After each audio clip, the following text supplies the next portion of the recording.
Así es, bueno, ustedes recuerdan que ayer uno de los títulos nuestros tenía que ver precisamente con esta promesa de campaña que había hecho Barack Obama hoy en el día de su cumpleaños, sí, del retiro definitivo de las tropas de Irak. Uno de los temas que va a analizar el invitado de nuestro compañero Raúl de la Torre. Buen día, Raúl. ¿Qué tal? Buen día. Sí, exactamente. Vamos a conversar con Gabriel Puricelli. Él es coordinador del programa de políticas internacionales del Laboratorio de Políticas Públicas. ¿Lo dije bien? ¿Qué tal, Gabriel? Bienvenido. Buenos días. Gracias por estar.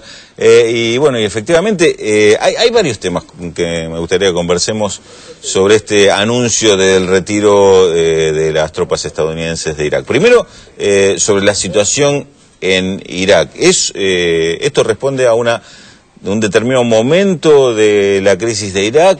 ¿Responde más a la política interna de Estados Unidos? ¿Cómo lo estás viendo? Bueno, yo lo pondría en este marco. Como bien se dijo, el presidente Obama está cumpliendo con una promesa de campaña, que era terminar con esta guerra, una guerra a la que él, cuando era senador, fue uno de los muy pocos legisladores que se opuso, que votó en contra en el Congreso de la invasión ilegal de este país del Medio Oriente.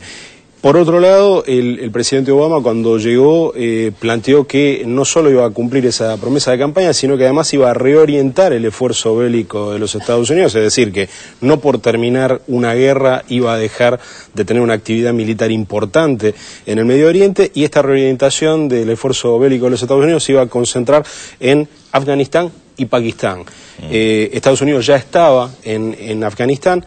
Pakistán es un país aliado de los Estados Unidos en la región, que normalmente por motivos diplomáticos no se mencionaba, a pesar de que es un país que está muy implicado en el conflicto afgano, y el presidente Obama, al llegar, planteó un corrimiento del escenario para terminar con esta guerra a la que él se había opuesto desde el principio, y para concentrar sus esfuerzos en tratar de controlar una situación que es casi tan complicada como la que provocó Estados Unidos con su invasión ilegal de Irak y que hoy tiene en Afganistán. La situación concreta es que terminan prácticamente de inmediato las operaciones de combate, pero van a permanecer 50.000 hombres de las Fuerzas Armadas de los Estados Unidos hasta fin del 2011, con el propósito declarado de preparar mejor a las fuerzas del propio país, a las fuerzas iraquíes, para tomar el control de la situación de seguridad, que sigue siendo una situación doméstica bastante complicada.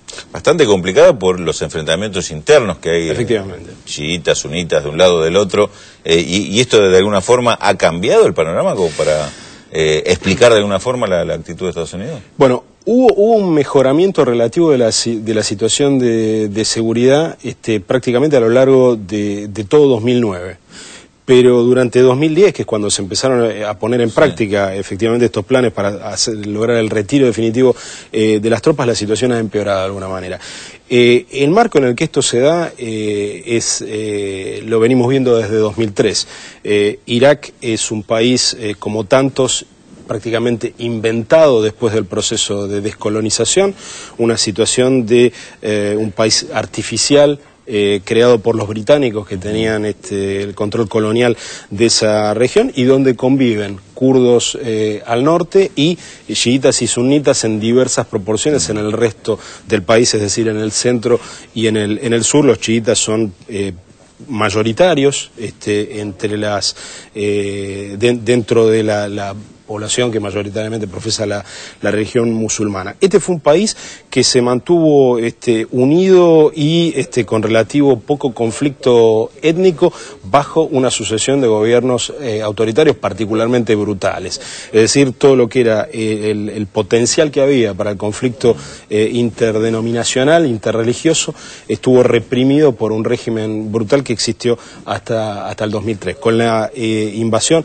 de los Estados Unidos, cae este régimen y se abre una caja de Pandora, para la cual los Estados Unidos, por supuesto, no tenían ningún tipo de plan de contingencia, ¿no? Era una situación no inesperada, pero que abrió, como decíamos, una caja de Pandora que había estado tapada a presión durante desde la creación misma del Estado iraquí. Mencionaste el cambio de eje en la política internacional de Estados Unidos con respecto a la región, es decir, de pasar de Irak al tema a una mayor preocupación por Afganistán y Pakistán.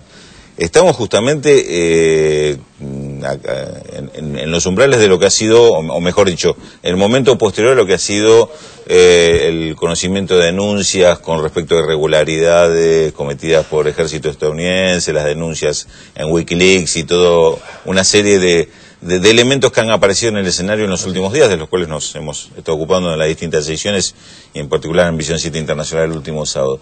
¿En qué medida incide esto, esta corriente de denuncias que ha afectado en la opinión pública la posición de Estados Unidos en Afganistán, también para que se sucedan ahora estos movimientos del gobierno de Obama? Bueno, yo creo que pone al gobierno de los Estados Unidos bajo un nivel inédito de exigencia en cuanto a la rendición de cuentas a su propia ciudadanía y a los otros países del mundo respecto de cómo lleva adelante sus misiones militares.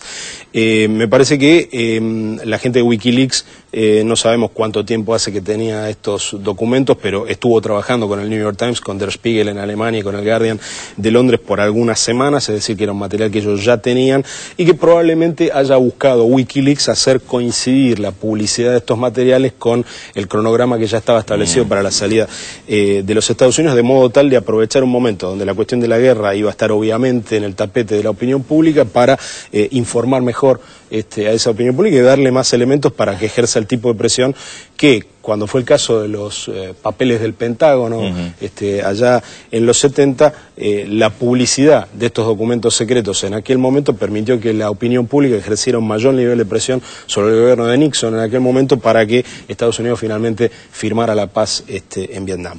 Parece que Wikileaks tiene una aproximación de ese tipo y ha buscado hacer coincidir estos dos momentos. Estados Unidos se retira de un escenario donde ha estado desde 2003 de manera ilegal.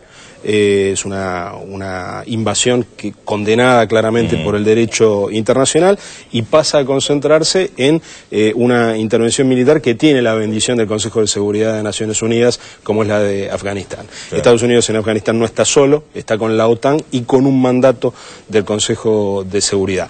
No quiere decir que el hecho de que sea legal haga que por detrás no haya los intereses complicados que acompañan a cualquier intervención militar norteamericana, pero Afganistán amenaza también con transformarse en un pantano complicado, porque el principal aliado nominal de los Estados Unidos en esa lucha, que debería ser Pakistán, ya se sabía, pero las filtraciones de Wikileaks lo prueban de manera más radical. Los talibanes, que es la fuerza que está confrontando el Estado afgano y los Estados Unidos, están recibiendo apoyo sistemático del Servicio de Inteligencia de Pakistán. Así que se abre todo un nuevo panorama donde los Estados Unidos piensan que concentrando más su fuerza pueden resolver la situación de Afganistán.